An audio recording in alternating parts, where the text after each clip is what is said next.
This is Matthew Robert Payne. This is a video titled How We All Deny Jesus. And in the Gospels, Jesus, after the Last Supper, in Matthew 26 verse 30, it says, "And when they had sung a hymn, they went out to the Mount of Olives, and Jesus said to them, All of you will be made to stumble because of me this night, for it is written, I will strike the shepherd, and the sheep of the flock will be scattered.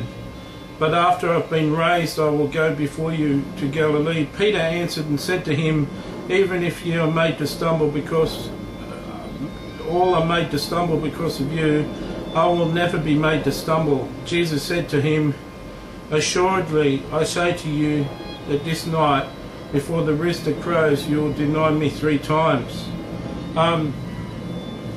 In Matthew 26 verse 56, it was done, it says, "But all this was done that the scriptures of the prophets might be fulfilled. Then all the disciples forsook him and fled." All the disciples let him down. They denied Jesus, they let him down.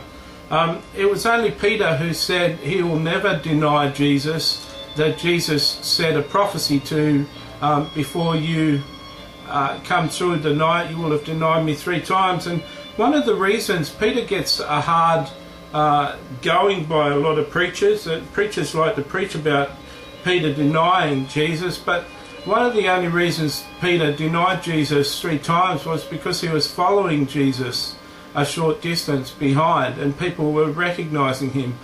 The other disciples didn't deny Jesus because they'd fled.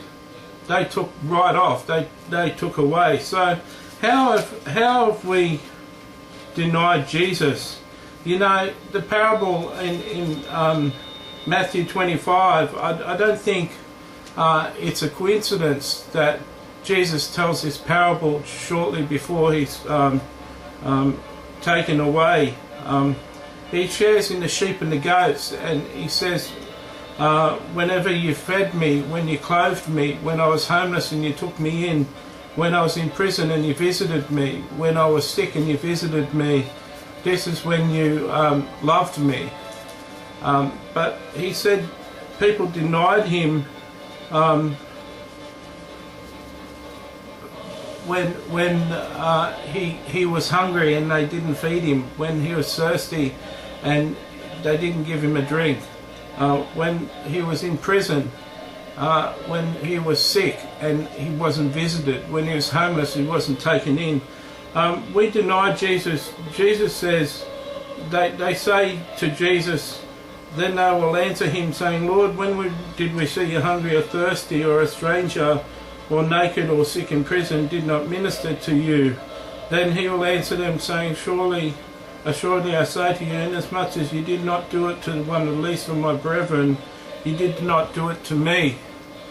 It's interesting that many people say that they haven't denied Jesus.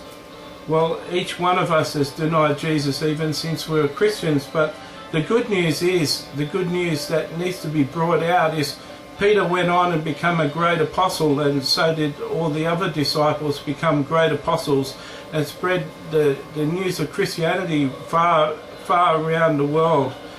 Today Christianity is in nearly every nation, and it's flourishing like a tree from the birth of Christianity, from those 12 apostles.